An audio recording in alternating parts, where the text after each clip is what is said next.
Good morning and welcome to path of evolution. આપણે chapter 13 ઉપર ચિંતન કર્યું, 7 ઉપર કરી રહ્યા છીએ અને એની સાથે 7ની જે સમરી છે એમાં આપણે અલગ અલગ સબ્જેક્ટ લીધા હતા. ચેપ્ટર 3નો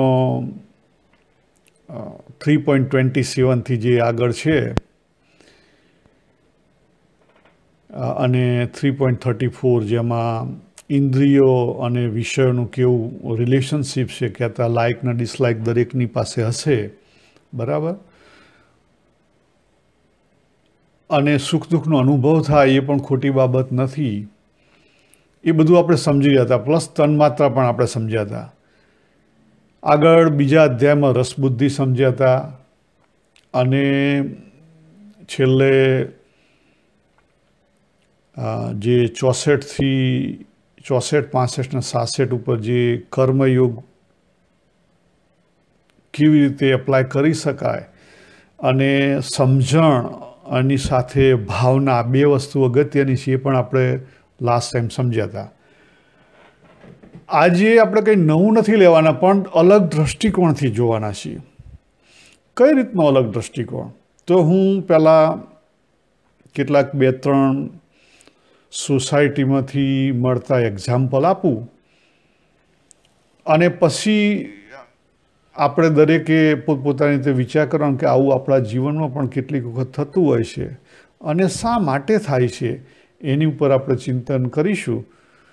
તો પહેલો એક્ઝામ્પલ છે કે જનરલી જ્યારે માણસ રિટાયર થવા આવે એટલે કે બીજી એક્ટિવિટી ઓછી થઈ જાય એટલે એનું માઇન્ડ વધારે ચાલે. અને હવે આ જે ફોન છે કે ફેસબુક હોય કે વોટ્સઅપ હોય કે જે કંઈ હોય એનાથી આપણી કનેક્ટિવિટી ઇઝી થઈ છે. એટલે મોટા ભાગે આપણે અહીંયા ઓસ્ટ્રેલિયામાં બેઠા હોઈએ કે બીજે ગમે ત્યાં બેઠા હોઈએ, ત્યાંથી પછી આપણે આપણા જે ગામના મિત્રો છે કે આપણી સ્કૂલ વખતના જે કોઈ ફ્રેન્ડ છે, બરાબર, એ લોકોની વિશે જાણવાનો પ્રયત્ન કરીએ, આપણને રસ પડે, એમાં આપણે રસ લેતા હોઈએ છીએ. કેટલીક વાર આપણે આખા પાસ્ટની અંદર ડૂબી જઈએ કે આ વસ્તુ મેં આમ કર્યું હોત તો સારું હતું, આમ ના કર્યું હોત તો સારું હતું, એ વખતે મને આ ચાન્સ હતો, મેં ગુમાયો, બરાબર. આ બધી વસ્તુમાં આપણે ડૂબી જતા હોઈએ છીએ. એટલે પહેલી વસ્તુ આ થતી હોય છે કે ભાઈ તમે તમારા કોલેજ કાળમાં કોઈ ફ્રેન્ડ હોય ને તમે બહુ નજીક હો ને તમે મેરેજ કરવાના હોય ને હવે કોઈ સંજોગોવશ તમારા મેરેજ શક્ય ના બન્યા હોય અને પછી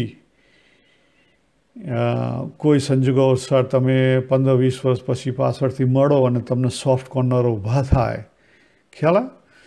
તો આ કર્તવ્યમાં આપણે કેમ અહીંયા ભૂલ કરીએ છીએ? પહેલો પ્રશ્ન એ થાય.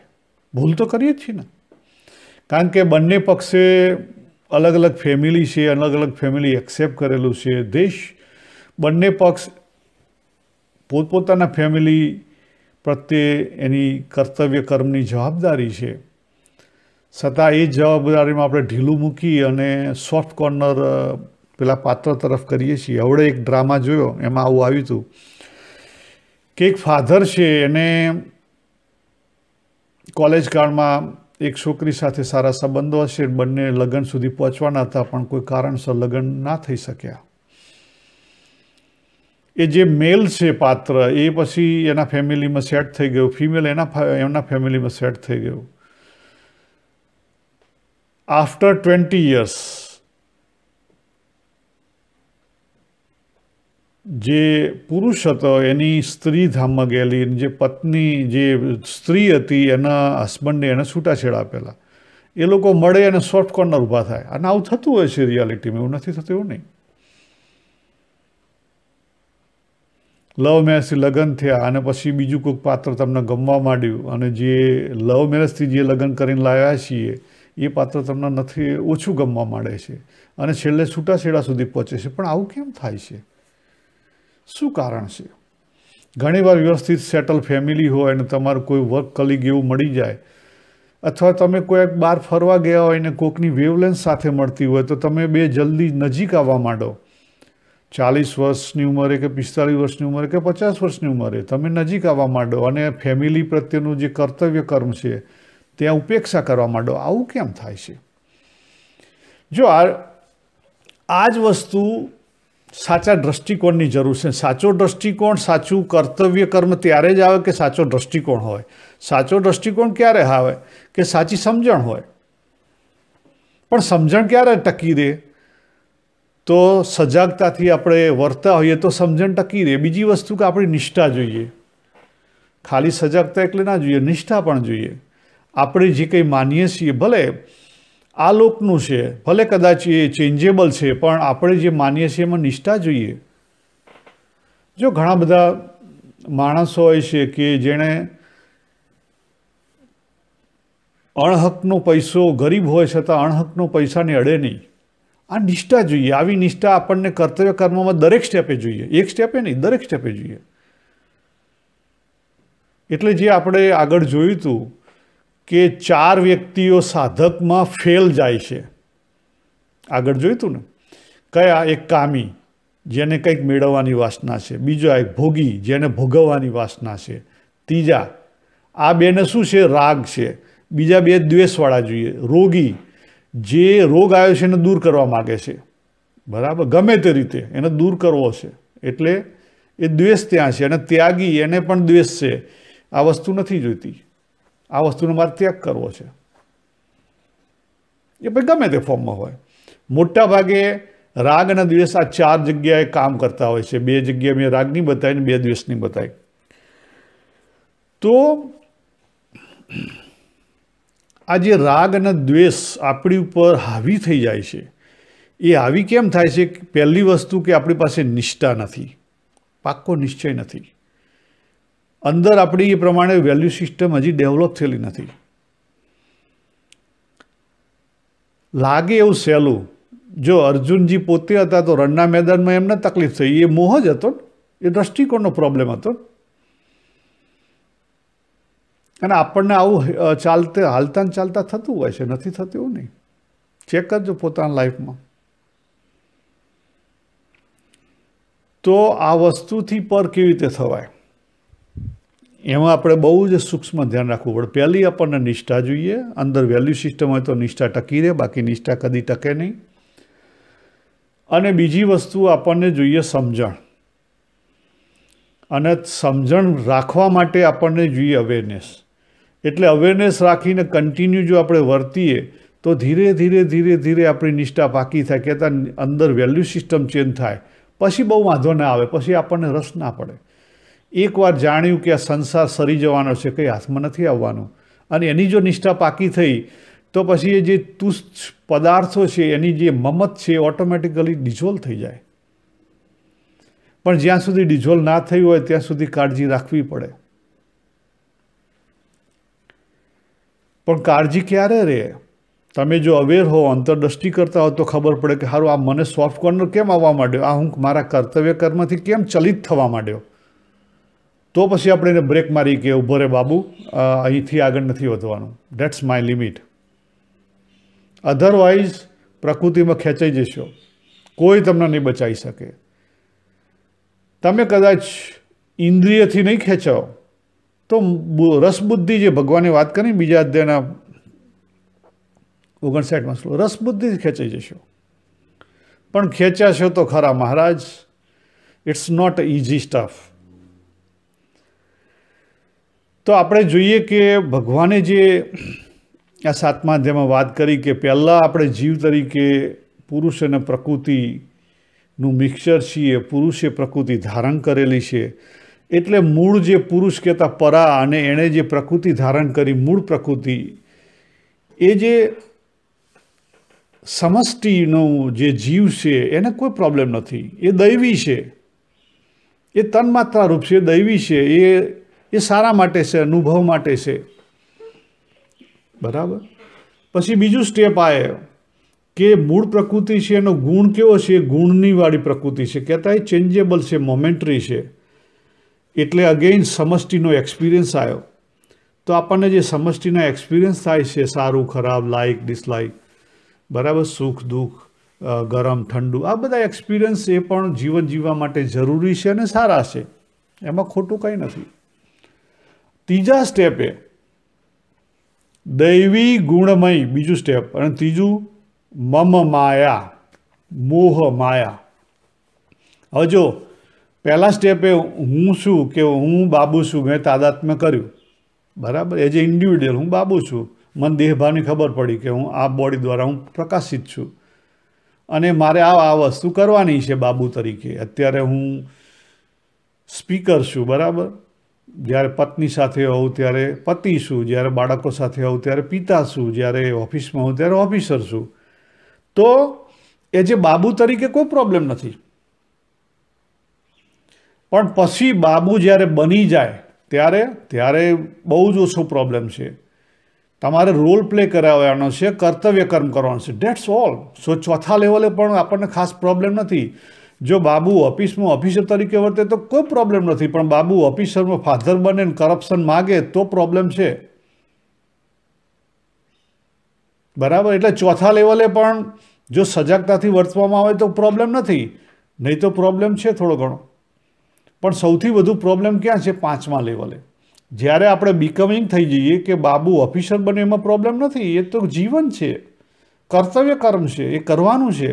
ભગવાને જ્યાં રાખ્યા તે આપણને સારા માટે રાખેલા છે. પણ એથી આગળ નીકળ્યા અને પછી જે ઓફિસરમાં જે કામ, ક્રોધ, લોભ, મોહ, મદ, મત્સર, ઈર્ષા જે ઊભા થાય, વિકારો ઊભા થાય, પ્રકૃતિના વિકારો, અને એ આપણને ખેંચી જાય. નદીમાં પાણી આવે છે, પાણી જાય છે, એ પ્રોબ્લેમ નથી. નદીમાં પૂર આવે એ પ્રોબ્લેમ છે, પાણી આવે એ પ્રોબ્લેમ નથી. મનમાં વિચાર આવે એ પ્રોબ્લેમ નથી. અરીસા સામે ઊભા રહીએ અને આપણું પ્રતિબિંબ દેખાય પ્રોબ્લેમ નથી. એ તો દેખાશે જ. હું જાગ્યો અને મને અનુભવ થયો કે હું બાબુ છું, આ દેહ દ્વારા પ્રકાશિત છું, એ ખોટું છે? ના, ખોટું નથી. હું છુંનો અનુભવ છે, એ ખોટું નથી, એ તો જીવન છે. સુખ દુઃખનો અનુભવ થાય, લાઇક ડિસલાઇક રહે, એ ખોટા નથી. પણ એથી પછી આગળ એ લાઇક ને ડિસલાઇક રાગ દ્વેષમાં પરિવર્તિત થાય અને પછી એને દૂર કરવાનો અથવા એને મેળવવાનો જે પ્રયત્ન થાય છે એ ખોટો છે. એ પ્રયત્ન શા માટે થાય છે ત્યાં આપણે નજર કરવાની છે કે ભાઈ 20 વર્ષના વાણાવાઈ ગયા, હવે આ શરીર કંઈ વિશેષ રહેવાનું નથી ને હવે આ તલપસનીઓ જાગી. મારું ફેમિલી છે, મારી પહેલી જવાબદારી ફેમિલી પ્રત્યે છે ને હું આ ક્યાં ડાયવર્ટ થવા માંડ્યો? આ વસ્તુની આપણને ખબર પડવી જોઈએ અને ખબર પડ્યા પછી ત્યાં આપણો નિષ્ઠા આપણે પાકી કરવી પડે કે ના, હું અહીંયા કાયમી નથી, આ દેહ કાયમી નથી, આવનારો કોઈ કાયમી નથી, બરાબર. આ સંસાર શરીર હશે. જે સમયે જે બાબુ હતો એ અલગ બાબુ હતો, આ સમયે અલગ બાબુ છે. Let's go and move onward. પણ આપણે નથી કરી શકતા, જ્યાં ડખા ઊભા થાય છે એ આપણને આ બધી મુશ્કેલીઓ જીવનમાં ઊભી કરે છે. તો આમાં આપણે જે રેફરન્સ શ્લોકો છે ભગવદ્ ગીતાના, કે આપણે 13મા અધ્યાયમાં અને 7મા અધ્યાયમાં જોયું કે પુરુષ અને પ્રકૃતિ બેથી જીવ બન્યો છે, બરાબર. અને તમારું કઈ જગ્યાએ પ્રાધાન્ય છે, તમે પ્રકૃતિ પ્રધાન છો કે પુરુષ પ્રધાન છો, તમારી વેલ્યુ સિસ્ટમ ક્યાં છે. એથી વિશેષમાં જે ભગવાને બીજા અધ્યાયનો 62મો 63મો શ્લોક જે વાત કરી કે કોઈ પણ વિષયનું ચિંતન થાય, ખાસ કરીને ભલે આપણે 20 વર્ષ સુધી ભૂલી ગયા હોય પછી આપણને ચિંતન થાય, જો આપણે એનું ચિંતન કરીએ તો ગંધારું હોય એ સારું લાગવા માંડે. ચેક કરજો, હાવ ગંધારું હોય, એમાં કંઈ ના હોય તો એની આપણે વકીલાત કરવા માંડીએ અને આપણું સારું છે એની તરફ આપણે નજરઅંદાજ કરવા માંડીએ અને આ પછી ફેમિલી આપણને પ્રશ્નો ઊભા થાય ફેમિલીમાં. તો આ વસ્તુ ભગવાને સમજાય છે કે વિષયનું જો આપણે વધારે પડતું અનુસંધાન કરીશું, એ તરફ એકને પકડીશું તો ગંધારું હશે, સારું લાગવા મળશે. માટે વિષયનું ચિંતન છે એ વધારે ડીપમાં જશો નહીં તો મુશ્કેલી સિવાય બીજું કંઈ હાથમાં નહીં આવે. ભગવાને 8 સ્ટેપ બતાવે ને પડવાના, એમાં હું ડિટેલ નહીં જોઉં, આપણે અલગથી લીધેલા છે, પણ આ અગત્યનું છે. ત્યાં સમજણ શું રાખવાની છે? ત્યાં સમજણ એ રાખવાની છે જે 13મા અધ્યાયમાં કીધું કે આ જે હેપનિંગ જે કંઈ થઈ રહ્યું છે પ્રકૃતિના પરિવર્તનથી થઈ રહ્યું છે, કોઝ એન્ડ ઇફેક્ટ પ્રકૃતિના આધારિત છે અને આપણે પ્રકૃતિ ધારણ કરી છે એટલે આપણને ફિલિંગ લાઇક ને ડિસલાઇકના ફિલિંગ આવે છે, સુખ દુઃખનો અનુભવ થાય છે. એ બરાબર છે, જીવન છે, પણ એથી આગળ નથી વધવાનું, સુખી ને દુઃખી નથી બનવાનું, રાગ અને દ્વેષમાં પડવાનું નથી. 13મા અધ્યાયમાં ભગવાને એ જ વાત કરી 27-28મા શ્લોકમાં કે આ પ્રકૃતિનું કામ ગુણોનું, પ્રકૃતિના ગુણો વડે ગુણો દ્વારા થઈ રહ્યું છે, બરાબર, એ આપણે જોવાનું છે, પણ ત્યાં આપણે ભૂલ કરીએ છીએ. પછી એથી વિશે જો ભગવાને શરૂઆત જ અર્જુનજીને કરાવી કે ભાઈ તું વિચાર તો કર, આમાં સત કોણ છે ને અસત કોણ છે, જે આવે છે જાય છે, મનની જે બધી વસ્તુઓ છે આવવાની જવાની, એની ઉપર શું કરવા મહત્વ આપે છે. અને બીજા અધ્યાયના 19મા શ્લોકમાં તો ભગવાને બહુ સરસ વાત કરી દીધી કે જે વ્યક્તિ એવું સમજે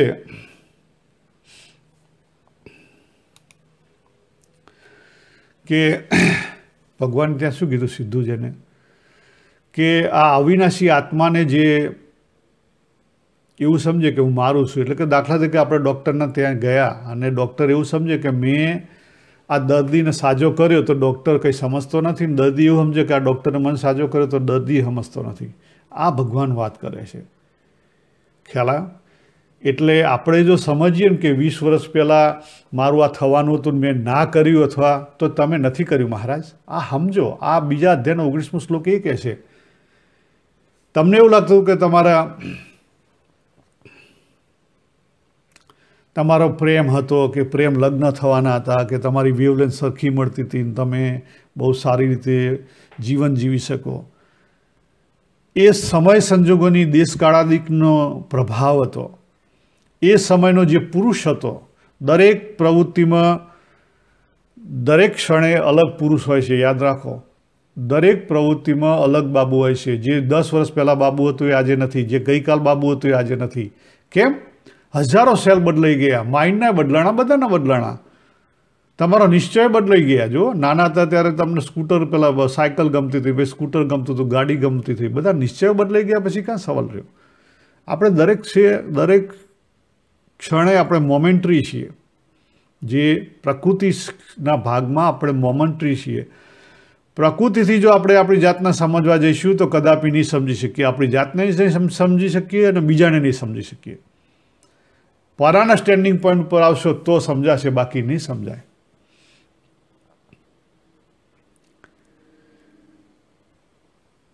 એટલે અહીંયા એક બીજો પણ પોઈન્ટ લઈ લો કે સપોઝ તમને ઉંમર થઈ અને તમે દવાખાને ગયા અને ડૉક્ટરની દવાથી મટી ગયું તો સમજી લો કે એ તમારા પ્રકૃતિનો વિકાર હતો, એ વિકાર પૂરો થયો, વિકાર બેલેન્સમાં આવી ગયો એટલે તમે સાજા થયા. ડૉક્ટરની દવાઓથી પણ તમે ના સાજા થયા તો સમજી લો એ નિયતિનું છે, કાર્મિક છે, તમારે પેમેન્ટ કરવાનું બાકી છે. તૈયાર થઈ જાઓ. જો એવું ના હોત ને તો આ લોકમાં ડૉક્ટરો હજી જીવતા હોત. કોઈ ડૉક્ટરને જોયો 200 વર્ષ જીવેલો? કોઈ પ્રેસિડેન્ટને જોયો 200 વર્ષ જીવેલો? એ પ્રકૃતિનું છે સાહેબ. આ વસ્તુ આપણને સમજાતી નથી અને પછી આપણે બધા પ્રશ્નો ઊભા થાય છે. તો આપણે ધ્યાન એ રાખવાનું છે, આપણે અંદર વેલ્યુ સિસ્ટમ ચેન્જ કરવાની છે. જો એ વેલ્યુ સિસ્ટમ ચેન્જ થઈ પછી કદાચ તમને વિચારો આવશે. જો માઇન્ડમાં વિચાર નહીં આવે એવું નહીં રાખો, માઇન્ડમાં વિચાર આવશે.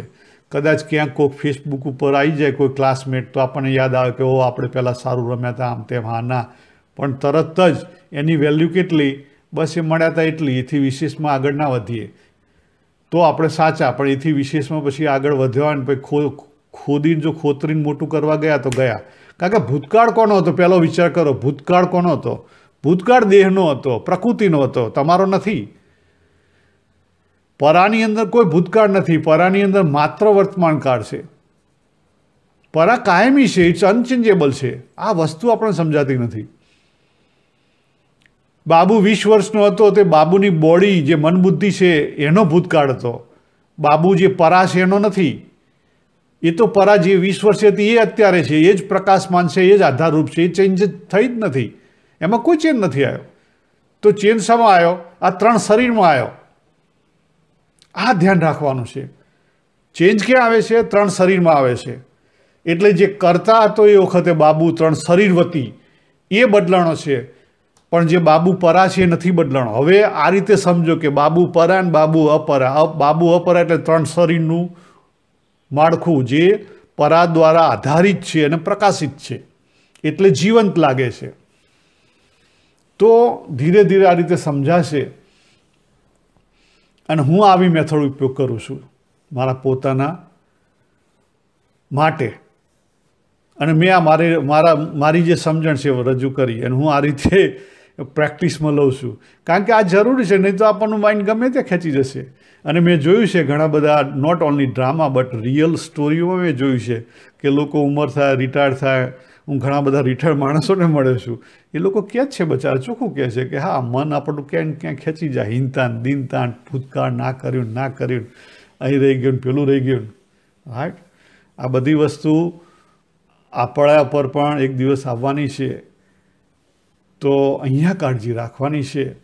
તો આજે આપણે આ જે આત્મચિંતન કર્યું એને આપણે અહીંયા પૂરું કરીએ. સર્વેને જય શ્રી કૃષ્ણ. હરિઓમ તત્સત.